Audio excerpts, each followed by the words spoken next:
The book I'm reading today is called Sweep by Louise Greig, and it's all about a boy called Ed and his bad mood. I hope you enjoy it.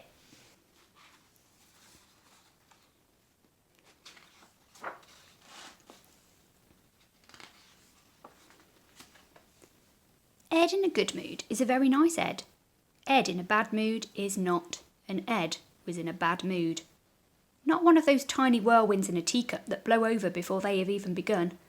No, this mood swept over him in a raging storm and stuck. It began as something small. Really small, hardly a thing at all. But before Ed knew it, the something had grown, gathered pace, and swept him off down a path. Ed's bad mood thought this was a wonderful idea, but the things that got in Ed's way did not. Ed knew perfectly well when he had gone far enough, but he could not bring himself to say, "OK, that'll do." So on he stormed a bit further, and a bit further still, until suddenly the whole thing became bigger than him. Of course, if Ed had looked up, he would have noticed the beautiful things, the things that always made his heart sing. But he refused to lift his eyes. The ground was a lot more interesting, or so his bad mood told him.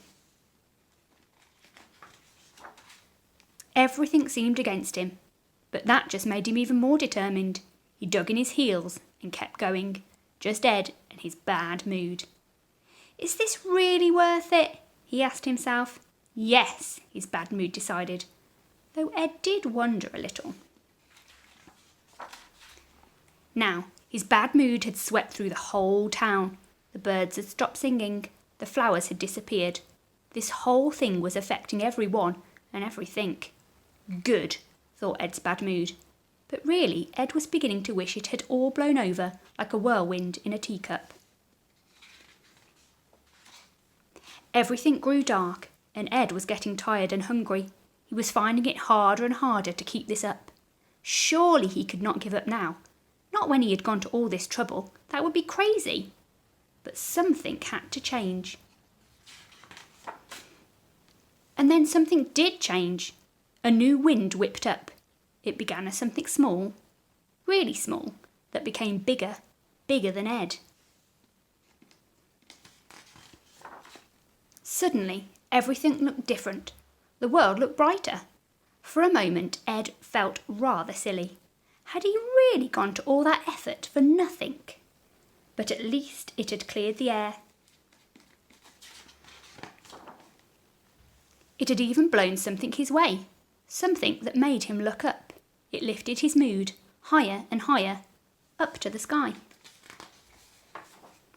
And suddenly he noticed beauty all around him. It swept him away. As for his bad mood, it vanished into thin air. Now, when it looks as if Ed might, just might, spiral into a bad mood and sweep down that path again, he thinks twice. His first thought is, "Will I?" And his second thought is, "Or not."